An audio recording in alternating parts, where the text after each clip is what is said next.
उन पे पहले चर्चा कर ली जाए। हर्षदा, टाटा मोटर से कुछ बताने को बचा है क्या? एक्चुअली उन्होंने सब कुछ सम अप कर ही दिया, लेकिन नंबर्स एक बार मैं बता देती हूँ फिर से, रिकैप कर देते हैं। प्रॉफिटेबिलिटी और ये प्रॉफिट का आंकड़ा ज्यादा इंपॉर्टेंट है क्योंकि 2 सालों में पहली बार दरअसल कंपनी ने प्रॉफिट दिखाया है। ये 2957 करोड़ का मुनाफा कंपनी ने पोस्ट किया। 22% तक की ग्रोथ रेवेन्यू में, एबिटा में 53% का इजाफा और मार्जिन देखिए 9.4% से बढ़कर 10% पर आई है। कंसोलिडेटेड नंबर्स है। अब आप देखिए जेएलआर का बिजनेस, जहां पर बहुत ही कन्विंसिंग ग्रोथ देखने को मिल रही है। रेवेन्यू में करीब 28% तक की वृद्धि देखी गई है। साथ ही साथ प्रॉफिट बिफोर टैक्स जो आया है वो 265 मिलियन पाउंड्स पर आया है, जो पॉजिटिव है।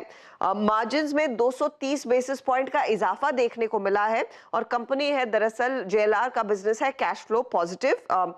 कंपनी ने करीब करीब 80,000 के वॉल्यूम ग्रोथ दिखाए हैं और वो काफी बहुत पॉजिटिव है क्योंकि Q1 के बाद दरअसल ये आंकड़ा आता हुआ नजर आया है।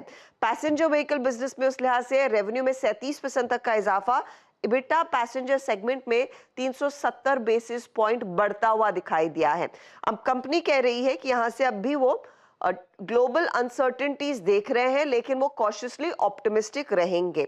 उनको लग रहा है आगे डिमांड में पिकअप देखने को मिलेगा। Q4 में स्थिति और भी मजबूत होने के आसार जरूर दिखाई दे रहे हैं। सेमीकंडक्टर की सप्लाईज में इंप्रूवमेंट देखने को मिली है।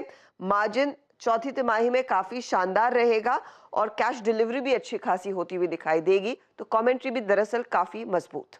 ठीक है, देखते हैं अब स्टॉक कैसे रिएक्ट करता है, उसके बाद एक टेक्निकल नजरिया ले लेंगे। फंडामेंटली पार्थिव ने ब्यूटीफुली हाईलाइट कर दी है टाटा मोटर्स की स्टोरी। टाटा मोटर्स के साथ एक चीज है बस आशीष, जिस तरीके से टेस्ला रैली कर रहा है, एक स्ट्रॉन्ग जोन में आ गए, क्योंकि ये बेसिकली ग्लोबल प्ले है। yes. और जेएलआर का पूरा प्ले है और चाइना भी जिस तरीके से ओपन अप हो रहा है, तो मुझे लग रहा है कि हालांकि प्री पोजिशनिंग है टाटा मोटर्स में। 1 महीने में स्टॉक भागा है, करीब 6-6.5% भागा है, तो हो सकता है कि थोड़ा प्री पोजिशनिंग का इम्पैक्ट आए, लेकिन एक टाटा मोटर्स उस तरीके का स्टॉक है, एक बार चलना शुरू होता है तो अच्छा चलता है। तो मैं आज देखूंगा कि ये प्री पोजिशनिंग निकलने के बाद क्या वापस एक सेकंड राउंड ऑफ रैली आ रही है कि नहीं आ रही है, इसमें वो बहुत इंटरेस्टिंग होगा टाटा मोटर्स के लिए। बिल्कुल ठीक। तो टाटा मोटर्स रखिए रेडार पे। टेस्ला के वाकई स्ट्रॉन्ग नंबर्स, उसका भी बहुत शार्प रिएक्शन था स्टॉक मार्केट्स में।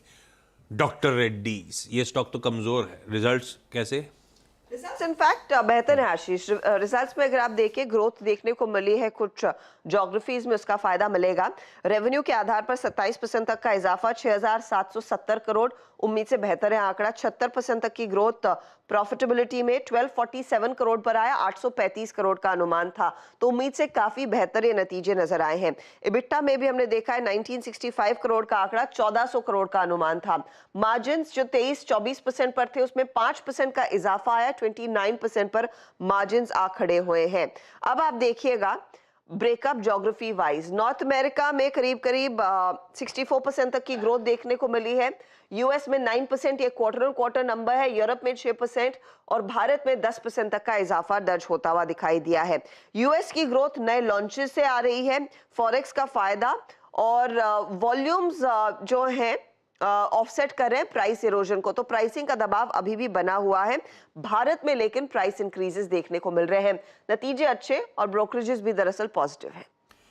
नतीजे अच्छे, ब्रोकरेजेस पॉजिटिव, लेकिन स्टॉक थोड़ा सा सबड्यूड रहा है ऑफ लेट। ऐसे में बहेती साहब जरा